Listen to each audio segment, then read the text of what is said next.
मित्रों, आप सभी का श्रीमद् भगवद गीता का 16वां अध्याय में स्वागत है। तो आइए शुरू करते हैं महान श्रीमद् भगवद गीता का 16वां अध्याय। 16वां अध्याय दैवासुर संपद विभाग योग। 7वें अध्याय के 15वें श्लोक में तथा 9वें अध्याय के 11वें तथा 12वें श्लोक में भगवान ने कहा है, आसुरी तथा राक्षसी प्रकृति धारण करने वाले मूढ़ लोग मेरा भजन नहीं करते हैं, लेकिन मेरा तिरस्कार करते हैं। और 9वें अध्याय के 13वें और 14वें श्लोक में कहा है, दैवी प्रकृति वाले महात्मा पुरुष मुझे सर्वभूतों का आदि और अविनाशी समझकर अनन्य प्रेम सहित सब प्रकार से हमेशा मेरा भजन करते हैं। लेकिन दूसरे प्रसंग चालू होने के कारण वहां दैवी और आसुरी प्रकृति के लक्षण वर्णन नहीं किए हैं। फिर 15वें अध्याय के 19वें श्लोक में भगवान ने कहा है, जो ज्ञानी महात्मा मुझ पुरुषोत्तम को जानते हैं वह सर्व प्रकार से मेरा भजन करते हैं। इस विषय पर स्वाभाविक रीति से ही दैवी प्रकृति वाले ज्ञानी पुरुष के तथा आसुरी प्रकृति वाले अज्ञानी मनुष्य के लक्षण कौन कौन से हैं, यह जानने की इच्छा होती है। इसलिए भगवान अब दोनों के लक्षण और स्वभाव का विस्तार पूर्वक वर्णन करने के लिए यह 16वां अध्याय आरंभ करते हैं। इसमें पहले 3 श्लोकों द्वारा दैवी संपत्ति वाले सात्विक पुरुष के स्वाभाविक लक्षणों का विस्तार पूर्वक वर्णन करते हैं। श्लोक नंबर 1, 2 और 3। अथ षोडशोऽध्यायः।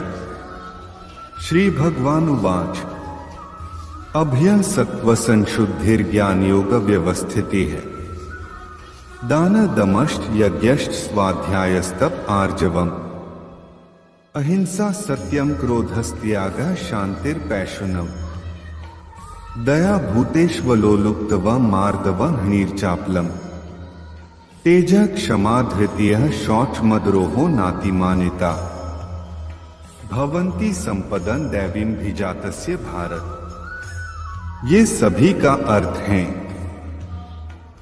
श्री भगवान बोले है, भय का सर्वथा अभाव, अंतःकरण की पूर्ण निर्मलता, तत्व ज्ञान के लिए ध्यान योग में निरंतर दृढ़ स्थिति और सात्विक दान, इंद्रियों का दमन, भगवान, देवता और गुरुजनों की पूजा तथा अग्निहोत्र आदि उत्तम कर्मों का आचरण और वेद शास्त्रों का पठन पाठन तथा भगवान के नाम और गुणों का कीर्तन, स्वधर्म पालन के लिए कष्ट सहन और शरीर तथा इंद्रियों के सहित अंतःकरण की सरलता, मन, वाणी और शरीर में किसी प्रकार भी किसी को कष्ट न देना, यथार्थ और प्रिय भाषण, अपना अपकार करने वाले पर भी क्रोध का न होना, कर्मों में कर्तापन के अभिमान का त्याग, अंतःकरण की उपरति अर्थात चित्त की चंचलता का अभाव, किसी की निंदा न करना, सब भूत प्राणियों में हेतुरहित दया, इंद्रियों का विषयों के साथ संयोग होने पर भी उनमें आसक्ति का न होना, कोमलता, लोक और शास्त्र से विरुद्ध आचरण में लज्जा और व्यर्थ चेष्टाओं का अभाव, तेज, क्षमा, धैर्य, बाहर की शुद्धि तथा किसी में भी शत्रुभाव का न होना और अपने में पूज्यता के अभिमान का अभाव, ये सब तो है अर्जुन दैवी संपदा को लेकर उत्पन्न हुए पुरुष के लक्षण हैं। श्लोक नंबर 4। दंभो दर्पोऽभिमानश्च क्रोधः पारुष्यमेव च। अज्ञान चाभिजातस्य पार्थ संपद्मासुरी।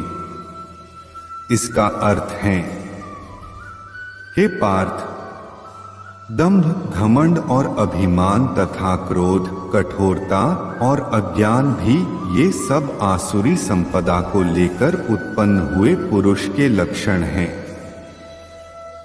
श्लोक नंबर 5।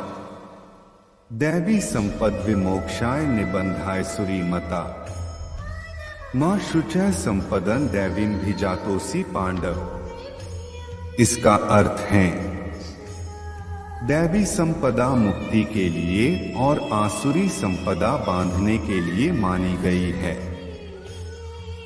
इसलिए हे अर्जुन, तू शोक मत कर, क्योंकि तू दैवी संपदा को लेकर उत्पन्न हुआ है। श्लोक नंबर 6। द्वौ भूत्सर्गो लोकेस्मिन् दैव आसुर एव च दैवो विस्तरशः प्रोक्त आसुरं पार्थ में श्रेणु। इसका अर्थ है, हे अर्जुन, इस लोक में भूतों की सृष्टि यानी मनुष्य समुदाय दो ही प्रकार का है, एक तो दैवी प्रकृति वाला और दूसरा आसुरी प्रकृति वाला। उनमें से दैवी प्रकृति वाला तो विस्तार पूर्वक कहा गया। अब तो आसुरी प्रकृति वाले मनुष्य समुदाय को भी विस्तार पूर्वक मुझसे सुन। श्लोक नंबर 7। प्रवृत्तिंच निवृत्तिंच जना न विदुरासुराः न शौचं नापि चाचारो न सत्य तेषु विद्यते। इसका अर्थ है, आसुर स्वभाव वाले मनुष्य प्रवृत्ति और निवृत्ति इन दोनों को ही नहीं जानते। इसलिए उनमें न तो बाहर भीतर की शुद्धि है, न श्रेष्ठ आचरण है और न सत्य भाषण ही है। श्लोक नंबर 8। असत्यम प्रतिष्ठन्ते जगदाहुर्नीश्वरम अपरस्पर संभूतं किमन्यत् काम है तुकम। इसका अर्थ है, वे आसुरी प्रकृति वाले मनुष्य कहा करते हैं कि जगत आश्रय रहित, सर्वथा असत्य और बिना ईश्वर के अपने आप केवल स्त्री पुरुष के संयोग से उत्पन्न है, अतएव केवल काम ही इसका कारण है, इसके सिवा और। श्लोक नंबर 9। एता दृष्टिम्बष्टभ्य नष्टात्मानोल्पबुद्धयः प्रभवन्त्युग्र कर्माणः क्षयाय जगतो हिताः। इसका अर्थ है, इस मिथ्या ज्ञान को अवलंबन करके जिनका स्वभाव नष्ट हो गया है तथा जिनकी बुद्धि मंद है, वे सबका अपकार करने वाले क्रूरकर्मी मनुष्य केवल जगत के नाश के लिए ही समर्थ होते हैं। श्लोक नंबर 10। कामाश्रित्य दुष्पूरण दंभमान्मदान्विता है मोहाद गरिहित्वास्ग्राहान प्रवर्तन्ते शुचिव्रता।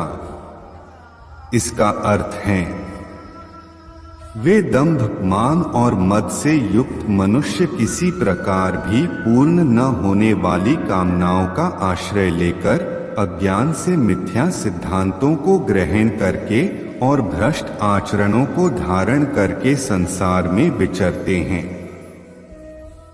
श्लोक नंबर 11 और 12।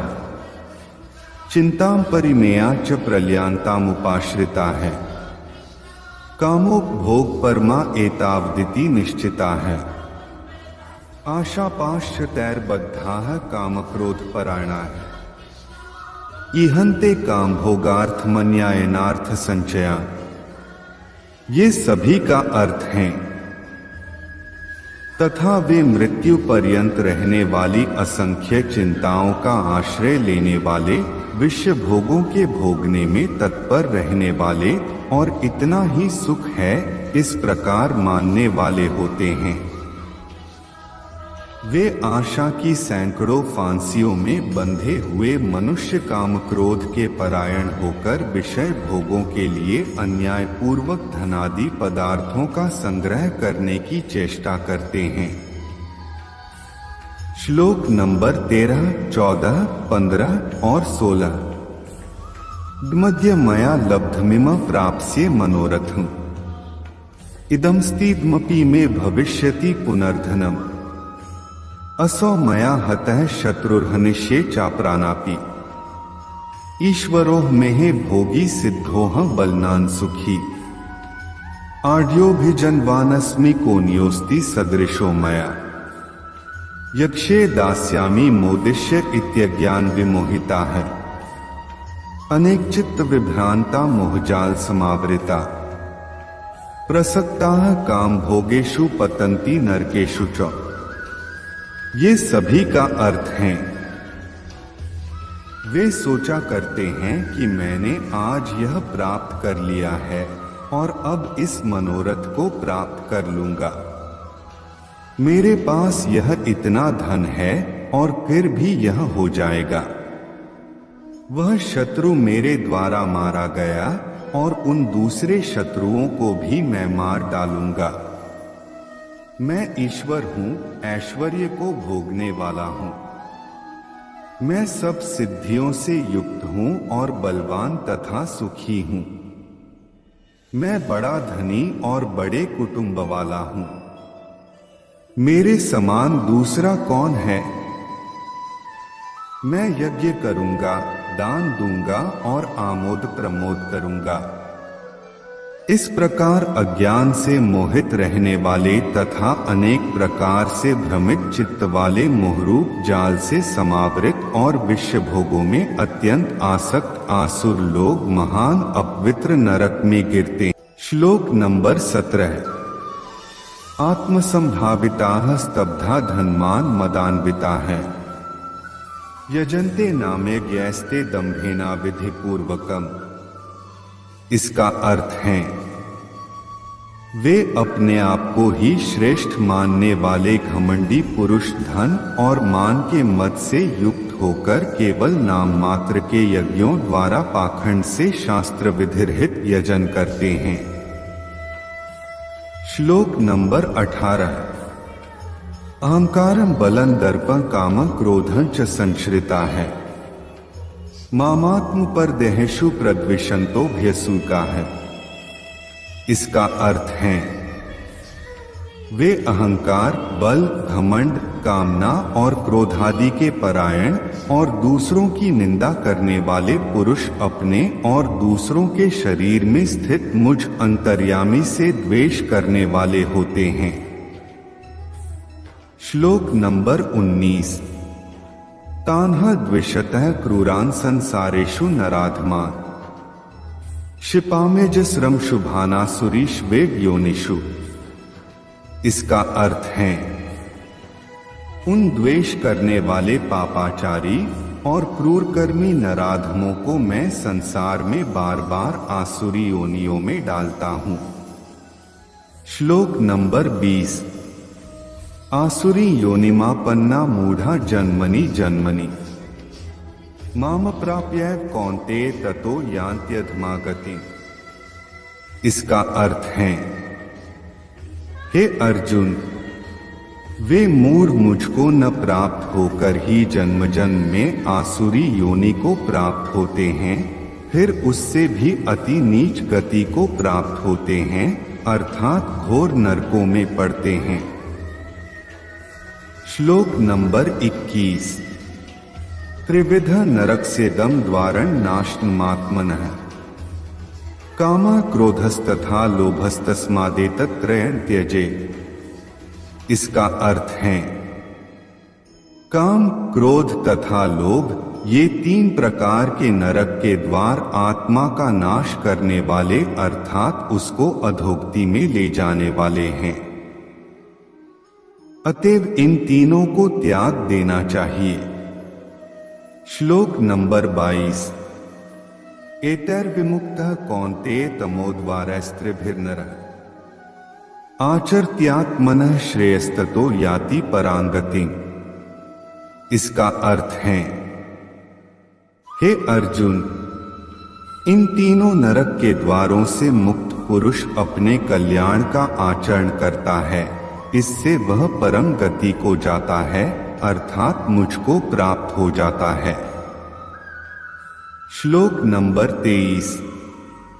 यह शास्त्र विधिमुत्सृज्य वर्तते कामकारतः न स सिद्धिं वाप्नोति न सुखं न परांगतिं।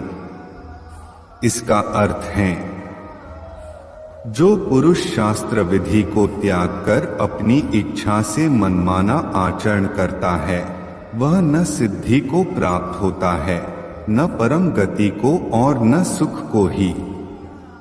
श्लोक नंबर 24। तस्मात् शास्त्रं प्रमाणते कार्याकार्य व्यवस्थितौ ज्ञात्वा शास्त्र विधानोक्तं कर्म कर्तुमिहार्हसि। इसका अर्थ है, इससे तेरे लिए इस कर्तव्य और अकर्तव्य की व्यवस्था में शास्त्र ही प्रमाण है। ऐसा जानकर तू शास्त्र विधि से नियत कर्म ही करने योग्य है। तत्सदिति श्रीमद् भगवद गीतासु उपनिषत्सु ब्रह्म विद्यायां योगशास्त्रे श्री कृष्णार्जुन संवादे दैवासुर संपद विभाग योगो नाम षोडशोऽध्यायः। इस प्रकार उपनिषद, ब्रह्म विद्या तथा योग शास्त्र रूप श्रीमद् भगवद गीता के श्री कृष्ण अर्जुन संवाद में दैवासुर संपद विभाग योग नामक 16वां अध्याय संपूर्ण हुआ। श्रीमद् भगवद गीता का 16वां अध्याय यहीं पर समाप्त होता है। उम्मीद करते हैं मित्रों कि आप सभी को ये वीडियो जरूर पसंद आई होगी। अब हम लोग मिलते हैं श्रीमद् भगवद गीता का 17वां अध्याय के साथ में। तब तक के लिए आप सभी अपना ख्याल। जय श्री कृष्ण।